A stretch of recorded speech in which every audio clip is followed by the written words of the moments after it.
So now we're getting into major battles and events of World War I. We just discussed the causes of World War I, so now we get into the major battles and events. Again, we know that this was nicknamed the Great War. It ran from July 1914 to November of 1918. There were over 100 battles fought in Europe, Asia, and Africa. The majority of the battles were fought in Europe on what was known as the Western Front. The major players, I highly recommend that you memorize or highlight this in your notes because you will have some test questions on this. The Central Powers during World War I are Germany, Austria-Hungary, which was one country at this point, the Ottoman Empire, and Bulgaria.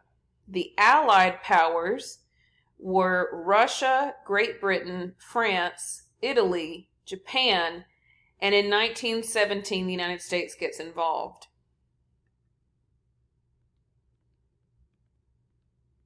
Alright, so we get into the Western versus Eastern Front, and this is a map kind of showing you the West versus the East. So the Western Front bordered France, Belgium, and Germany.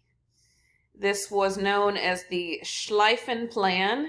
Germany wanted to conquer France before Russia could join the war because Russia is obviously a pretty big country, big resources.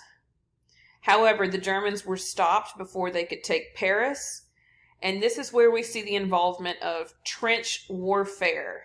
And that is where they have dug trenches into the land, and then you will have like a no man's land or battle area in the middle. I highly, highly recommend you watch a movie that came out last year. It's called 1917. It's probably one of the best war movies that I've seen in a long time, and it's about World War I. So, some of the longest and deadliest World War I battles were fought along the Western Front. On the Eastern Front, it bordered Germany, Russia, and Austria-Hungary. It was too large for trench warfare, and the Russians were never able to break through German lines. So we have the Battle of Tannenberg. This was August 23rd through 30 of 1914. Alright, let's continue this. So it was near Allenstein. Today it's called Ostland in Poland.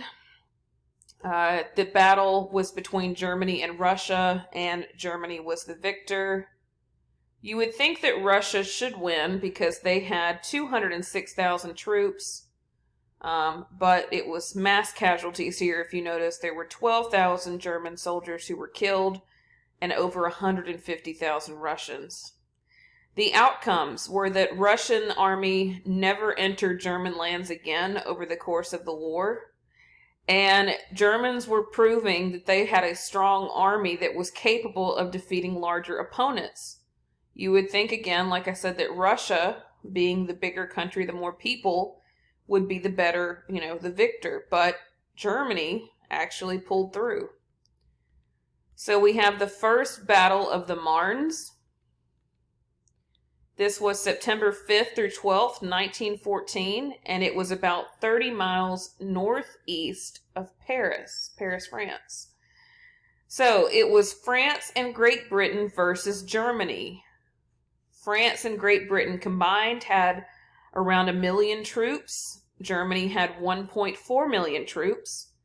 There were 263,000 French and Great Britain casualties, 220,000 for Germany. However, France and Great Britain proved to be the winner in that battle. The outcomes: Paris remained safe from Germany. Germans at that point later retreated and dug trenches, and this began the start of trench warfare that lasted over 4 years. Germany would now have to fight the war on both the Western and Eastern fronts. So that means they had Russia and some of the other countries on the east, and they had Great Britain, France, and some of the other allies on the west that they were fighting against. We also have the Battle of the Somme. This is a very a lot of casualties here is what I'm saying. This is probably one of the bloodiest. Yes, this is the bloodiest battle of World War I. There have been many writings about it, poems, things like that. And if you were to ever go over to Great Britain, World War I, it's still something that's kind of ingrained into their history. This was near the Somme River in northeast France.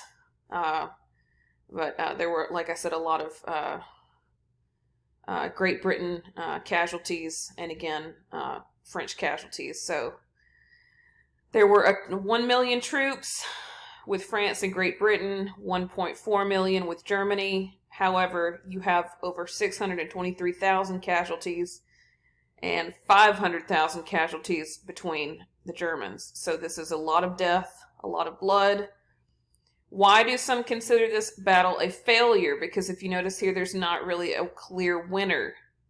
Great Britain bombarded Germany with over 1.6 million shells, artillery shells, for 8 straight days. But Germany knew of this plan, so they took shelter. British soldiers then marched into what is known as no man's land.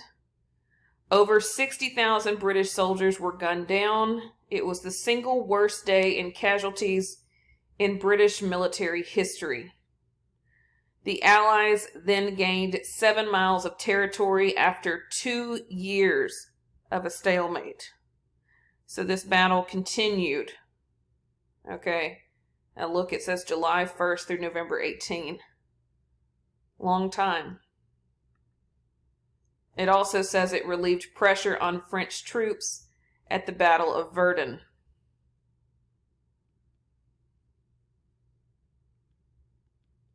So now we enter the United States. Why did the United States enter World War I? I told you that in my opinion, we probably should not have gotten involved. However, the United States up until this point considered itself neutral.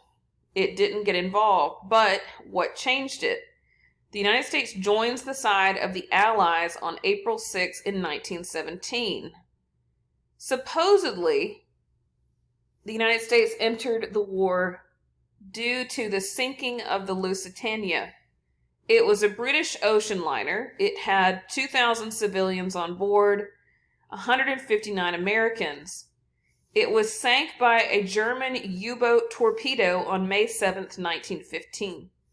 About 1,200 people died, 128 were Americans. Germany defended its actions, claiming that the Lusitania was in a war zone. Worldwide support for the Allies grew. What we find out later is that the Lusitania also was carrying lots and lots of weapons. So they were not completely innocent. We also know about Mexico. Keep in mind, Mexico and the United States were not exactly on the best of terms after Wilson kind of ruined that, okay? So we have what is known as the Zimmermann telegram, and this was on January 1917. We have German Foreign Secretary Arthur Zimmermann, who sends a secret telegram to the German ambassador in Mexico. They were trying to get Mexico to ally with Germany, okay, which means that now Mexico would be against the United States.